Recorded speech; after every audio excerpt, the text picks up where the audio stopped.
What's going on? Welcome back. So today we are talking about Guanyu Zhou. All right, I am working on his name, Guanyu Zhou, and Oscar Piastri. Okay, so with that being said, I've heard, especially in the comment section, people feel like Piastri should have got the seat first. I guess when it comes to somebody winning a world championship, it's like, yo, that guy should get it. But in some ways, I don't think he should have. I think Joe got the seat, the two seat, because he's next to Bottas at Alfa Romeo, or Romeo, as some of you all say. But you know what I do here. So Alfa Romeo, but fortunately, Oscar did get a reserve seat at Alpine. All right.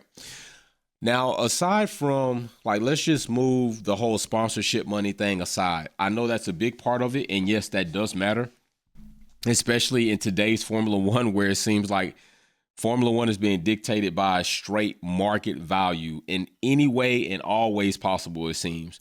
And with that also being said, I think there's another attribute that probably assisted Joe in getting the seat at Alfa Romeo, given I think Giovinazzi was booted out of there. Bottas came in, course number one, senior statesman, and now you got the rookie Zhou, which won't be a rookie this coming up season, but is rookie last season. And I think that honestly, there are some things. He's going to be a rookie. He's a rookie this season. My apologies.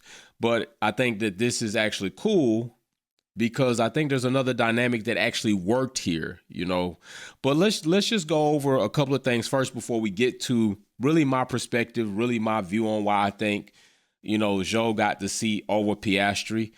There are a couple of reasons why I think it's valid that he did deserve the seat. He did deserve that opportunity versus a reserve opportunity if you're going to compare the two.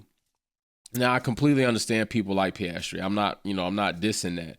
But I think if I'm looking at it from a standpoint of grabbing one driver or the other, and I'm looking at multiple things aside from the sponsorship money that comes with them, which is important today, anytime sponsorship money drives. But if I'm negating that and I'm still looking at these two outside of that, I'm still picking Joe. All right.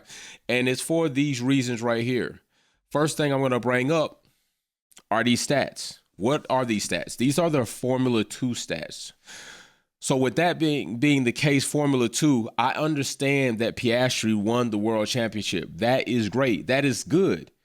But it's almost like a one and done situation. It's a one hitter quitter. Like his first 2021 in Formula F2, he wins the championship. Great. But it's a one and done. Like there's no other body of work to show consistency.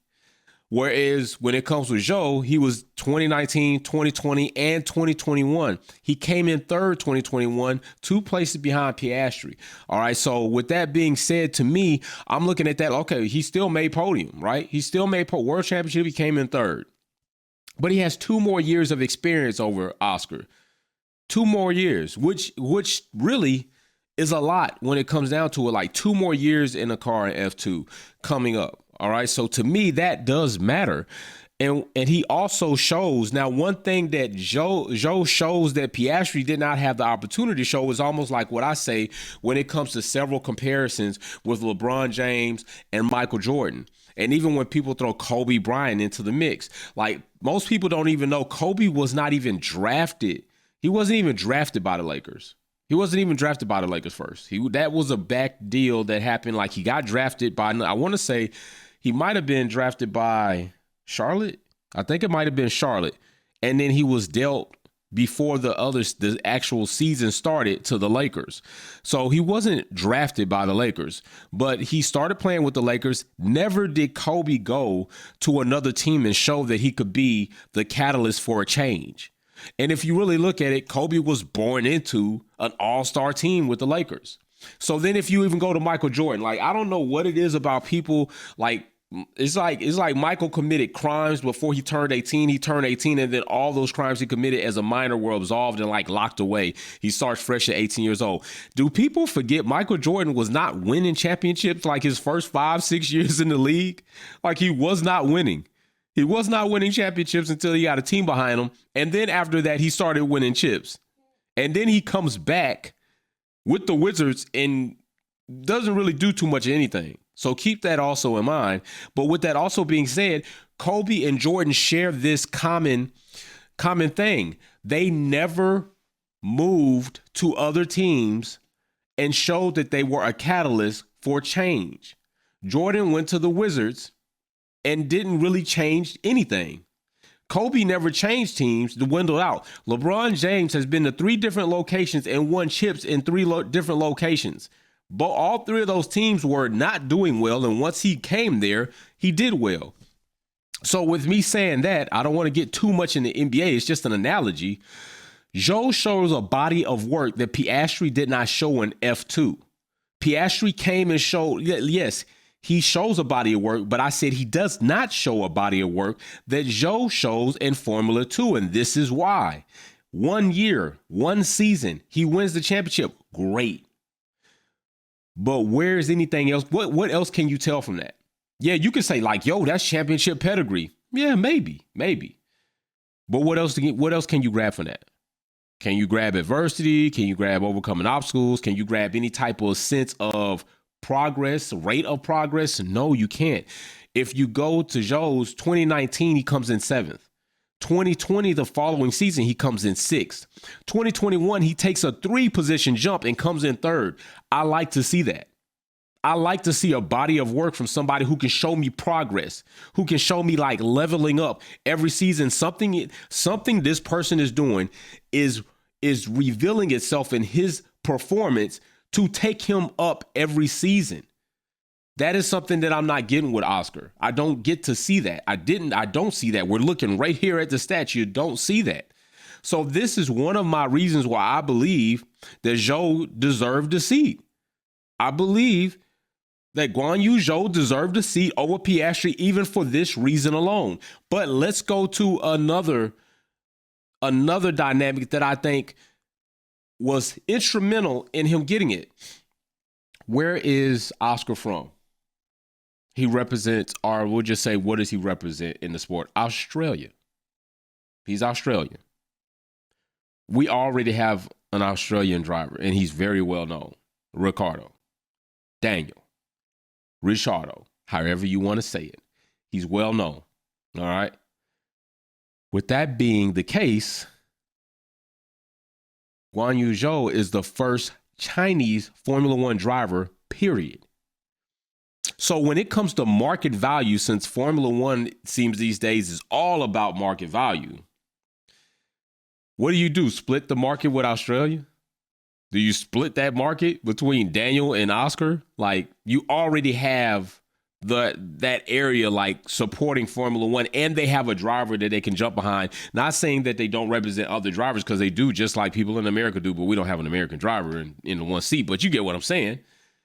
You can. But when you bring Zhou in, you're including an entire country who may have or may not know about Formula One because they're supporting other drivers, right? And there's no specific honed interest in it, right? But when you add a driver that's from that country, now people that may have not even known about Formula One, maybe they didn't even pay attention to Formula One, now they start hearing that there's a Formula One driver and he's Chinese. He's from China. Like, for real? Like, let me check this out. You're getting eyeballs onto the sport that you did not have before. You're getting an entire country behind the sport in a whole different magnitude now. That right there was, it to me, instrumental in Zhou getting the seat, or for a second seat over Piastri. I do get that people voice their opinions or their reasons why they feel Oscar should have got it. I've seen several sports analysts say it. Like, yeah, it's kind of thinking that would happen, given that he won the world championship F2, that he would have the right to that seat, but I mean, when you start comparing things in different dynamics, it's like, I don't know about that. Like, Zhou's got a body of work Oscar doesn't have. Oscar's out of world championship at F2. Great. Oscar also shares a country with somebody else that we already have in Formula One.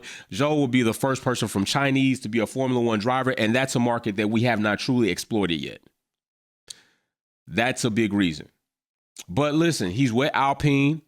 Oscar is, and I think that there is going to be definitely some room in there for him to have an opportunity.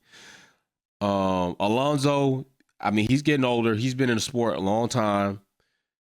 We don't know what's gonna happen with him next season. I think Oscar's in a good situation to learn and gather a lot of knowledge, get a lot of sim time, and be ready when the opportunity presents itself to show what he can do, since he is the champion of 2021 and F2.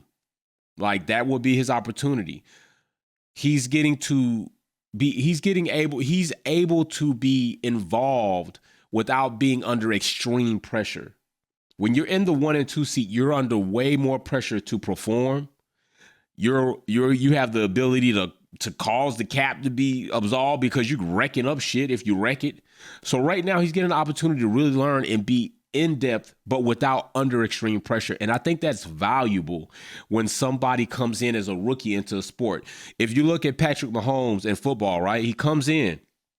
Patrick Mahomes was not a rookie when y'all see him hit the scene and just go off running. He sat behind Alex Smith with Andy Reid, soaking up all that knowledge. And then he gets tossed in and he's ready now. He takes his experience from college. He did great. Now he comes in here. He gets to sit, watch everything develop, understand, be on the headset, see the plays develop. Now when he gets in, his talent with his hard work combined with that experience, we have probably one of what's going to be another great quarterback in the NFL. He's got a long way to go before if he ever tries to topple Brady. Brady is like the effing GOAT when it comes to quarterbacks in the NFL. I'm not saying he's the GOAT athlete, because he's definitely not great being athletic out there. I mean, have you seen the guy run?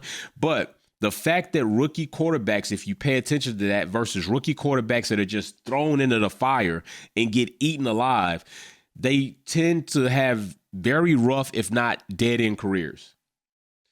And so I think this is one thing that Oscar does have an opportunity over Zhou in, all right? Because he did not have that F2 experience that Zhou did, having 3 seasons of competing and in a car.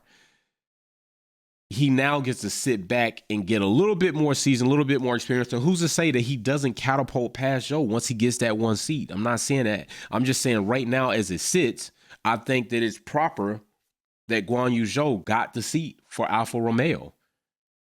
So that's all I'm saying. It's just my opinion. Just my opinion, looking at the stats, looking at the body of work, looking at the fact that you're getting an entire country that, that they didn't have a driver to represent them in the sport. I just think all of that itself kind of lended himself to be where he is. So I do wish the best for Oscar. I hope to see him actually get an opportunity to be in that car in an actual Grand Prix so that he can possibly show his potential, if not show that I should have been a 1 seat or a 2 seat to begin with. But right off the rip, my bad. I think the choice is made, and I think the choice was right. So I think, yes, Zhou deserved it. It's not just like, I don't think he's going to be a paid driver. Not to mention, he got points, right? Like, points don't come easy. I mean, shit. I mean, Hamilton is so used to getting points. He got 10, and I think he questioned, like, do you even get points for 10? Like, yeah, a lot of people not getting points out here in these streets. So that's commended him for that at that GP. Awesome job to bring that in. I think that Zhou is going to actually do well. I think Alfa Romeo has some things they have to work out, but who doesn't right now? Mercedes definitely is on the hot seat because they've performed so great over the last 6, 7 years, 8 years, but they're held to a higher standard.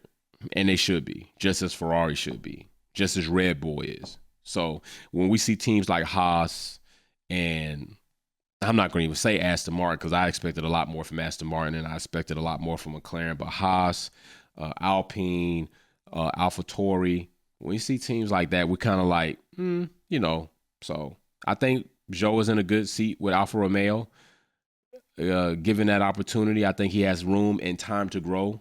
Had he been like in a seat like with Red Bull behind Max or with Lewis, I think that wouldn't have lended himself well for that. I think Russell was perfect for Russell having just the amount of experience in F1 alone and in a less superior car to come up. I think he was well deserved to get that promotion to Mercedes. I'm just getting on other drivers with similar kind of changes. But yeah, that's what I got to say. Let me know in the comment section. When these races start back up, join me for the finale lap. I'm going to be making some big changes, and I'm going to be making some big announcements that I'm going to be paying homage to you for supporting and encouraging this channel. So you definitely want to stay clued in, because I'm going to make that announcement on one of the episodes coming up within the next few weeks. Things are coming together. I have some things that are sitting over here to my side. I'm not going to even show you yet, because it's not all done. So when it is done, I'm going to start launching it piece by piece, and I'll see you all soon. All right. So you know what I say, just build it. Peace. Thanks for tuning in and watching another video here at Wolfpack Performance. Check out some of my other content on Formula One issues, our topics, and our DIY products on how to customize your vehicle. Don't forget to comment, like, share, and subscribe. See you soon.